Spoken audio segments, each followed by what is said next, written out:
जय माता दी मित्रों। बड़ों को प्रणाम और छोटों को प्यार। हिंदू पंचांग के अनुसार मार्गशीर्ष मास के कृष्ण पक्ष की तिथि को भगवान काल भैरव जयंती मनाई जाती है। धार्मिक मान्यताओं के अनुसार इस दिन भगवान काल भैरव का अवतरण हुआ था। धार्मिक ग्रंथों में काल भैरव भगवान को शिवजी का रौद्र स्वरूप बताया गया है। भक्तों के लिए काल भैरव दयालु, कल्याण करने वाले और शीघ्र प्रसन्न होने वाले देव माने जाते हैं, लेकिन अनैतिक कार्य करने वालों के लिए ये दंडदायक है। काल भैरव जयंती के दिन भगवान काल भैरव जी की विधि विधान के साथ पूजा की जाती है। धार्मिक मान्यता है कि भगवान काल भैरव की पूजा करने से भय से मुक्ति प्राप्त होती है।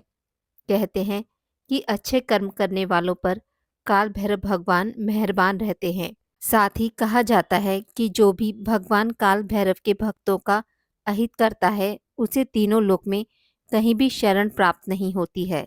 मार्गशीर्ष मास के कृष्ण पक्ष की अष्टमी तिथि को प्रातः स्नान आदि करने के पश्चात व्रत का संकल्प करना चाहिए। काल भैरव भगवान का पूजन रात्रि में करने का विधान है। इस दिन शाम को किसी मंदिर में जाकर भगवान काल भैरव की प्रतिमा के सामने चौमुखा दीपक जलाना चाहिए। अब फूल, इमरती, जलेबी, उड़द पान, नारियल आदि चीज़ें अर्पित करनी चाहिए। फिर वहीं आसन पर बैठकर काल भैरव भगवान की चालीसा पढ़नी चाहिए।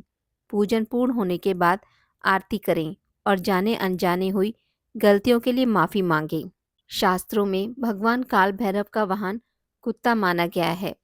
कहा जाता है कि यदि काल भैरव भगवान को प्रसन्न करना है तो इनकी जयंती के दिन काले कुत्ते को भोजन खिलाना चाहिए। वहीं जो इस दिन मध्य रात्रि में चौमुखी दीपक लगाकर भैरव चालीसा का पाठ करता है, उसके जीवन में राहु के अशुभ प्रभाव कम हो जाते हैं। भगवान काल भैरव की कथा। पुराणों के अनुसार जब ब्रह्मा जी और विष्णु जी में विवाद उत्पन्न हुआ और दोनों एक दूसरे को अपना पुत्र बता रहे थे, अर्थात विष्णु जी कहते हैं कि ब्रह्मा का जन्म उनसे हुआ है और ब्रह्मा कहते हैं विष्णु का जन्म उनसे हुआ है। इस बीच उनके मध्य में एक अग्नि स्तंभ प्रकट हुआ, जिसने उन दोनों से कहा कि आप दोनों में से जो भी इस अग्नि स्तंभ का ओर या छोर पता लगा लेगा, वही बड़ा होगा, वही सर्वत्र पूज्य होगा। ब्रह्मा ने एक हंस का रूप धारण किया और विष्णु जी ने एक वराह का रूप धारण किया। ब्रह्मा ने ऊपर और विष्णु ने नीचे की ओर प्रस्थान किया।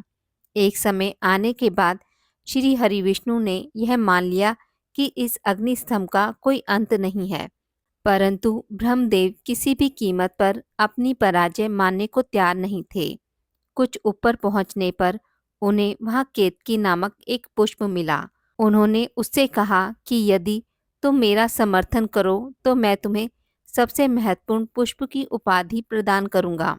केतकी ने ब्रह्मा की ये बात स्वीकार कर ली और उस पुष्प को लेकर के ब्रह्मदेव वापस नीचे आ गए। जब उस अग्नि स्तंभ ने उनसे पूछा कि क्या आप दोनों में से किसी को मेरा और छोर मिला, तो इस पर नारायण ने तो मना कर दिया, परंतु ब्रह्मदेव ने कहा कि हाँ, मुझे मिला है और सत्यापन के लिए केतकी पुष्प को प्रस्तुत कर दिया। केतकी ने भी ब्रह्मदेव का समर्थन किया। तब उस अग्नि स्तंभ ने एक पुरुष की आकृति ग्रहण की और प्रकट हुए महाकाल महारुद्र भगवान शिव। उन्होंने ब्रह्मदेव से कहा कि आप असत्य बोल रहे हैं और ब्रह्मा को असत्य भाषण के लिए कभी न पूजे जाने का श्राप दिया और केतकी के असत्य भाषण के लिए उसे अपनी पूजा में प्रयोग में लाए जाने से निषेध कर दिया। तब ब्रह्मदेव ने क्रोधित होकर भगवान रुद्र को अपशब्द कहना आरंभ कर दिया और स्वयं को सबसे बड़ा बताने लगे।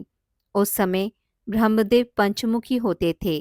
तब भगवान शिव को आभास हुआ कि ब्रह्मदेव में अहंकार व्याप्त हो रहा है और सृष्टि की रचना में यदि सृष्टि रचना से पूर्व ही अहंकार व्याप्त हो गया तो असमय ही संपूर्ण सृष्टि अहंकार के भाव से ग्रसित हो जाएगी। इसलिए उन्होंने अहंकार रूपी ब्रह्मदेव के उस पांचवें सर को काटने का निर्णय लिया, परंतु इसमें भी एक समस्या थी। भगवान शिव इस बात को जानते थे कि यदि उन्होंने ब्रह्मदेव का सर काटा तो उन्हें ब्रह्म हत्या का दोष लगेगा, और यदि उन्हें ब्रह्म हत्या का दोष लगा और उसमें उलझ कर के वो त्रिमूर्ति से अलग हो जाएंगे और असंतुलन व्याप्त हो जाएगा। इसी कारण सर्वसमर्थ भगवान रुद्र ने अपने ही अंश से एक ऐसे विकराल गण को उत्पन्न किया जो कृष्ण वर्ण के थे, अस्थियों के आभूषणों से सुशोभित थे। उस दिव्य पुरुष को देखकर और उनकी गर्जना को सुनकर ऐसा लगता था मानो लाखों भयानक काले मेघों ने जीवंत रूप लेकर गर्जना की हो। उनकी जटाएं देखकर ऐसा प्रतीत होता था मानो असंख्य भयानक विषधर हों। उनके मस्तक पर श्वेत त्रिपुण की 3 रेखाएं ऐसे लगती थी मानो चंद्रमा ने उनके ललाट पर सुशोभित होने के लिए स्वयं को 3 टुकड़ों में विभक्त कर दिया हो। उन पर परम उग्र देवता की लंबी भुजाएं ऐसी लगती थी मानो लोहा स्तंभ हो। भयानक अष्टमहानाग जिनका यज्ञोपवीत बने इतरा रहे थे।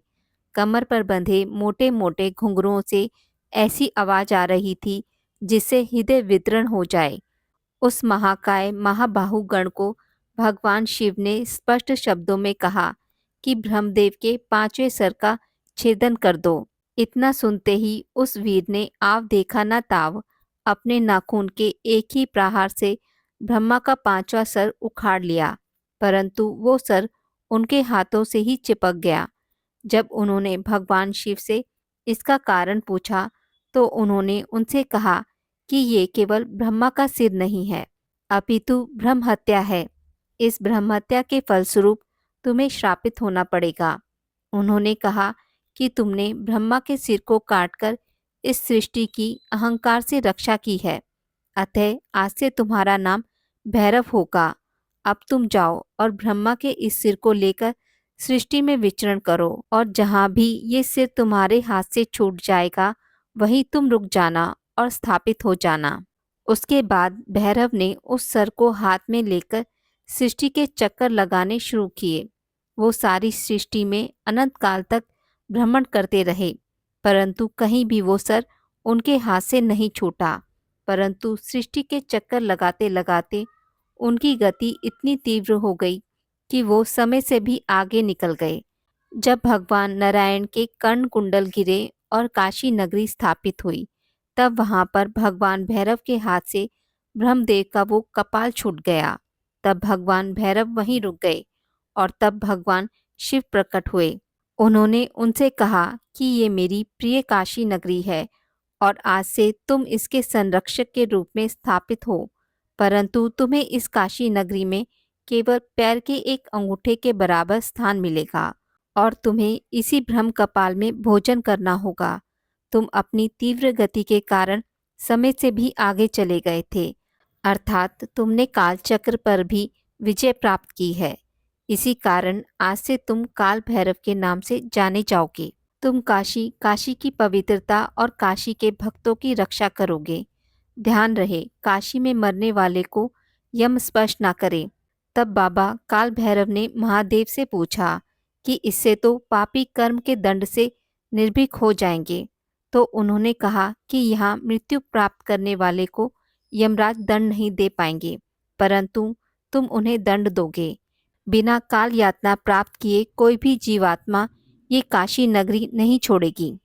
जिस जगह पर वो अग्नि स्तंभ प्रकट हुआ था वो जगह आज के समय में अरुणाचल प्रदेश में स्थित है, और जिस स्थान पर ब्रह्मा का कपाल छूटा था वो जगह आज के समय में वाराणसी स्थित कपाल मोचन तीर्थ है। बोलिए भगवान काल भैरव भगवान की जय। आज की इस वीडियो में बस इतना ही।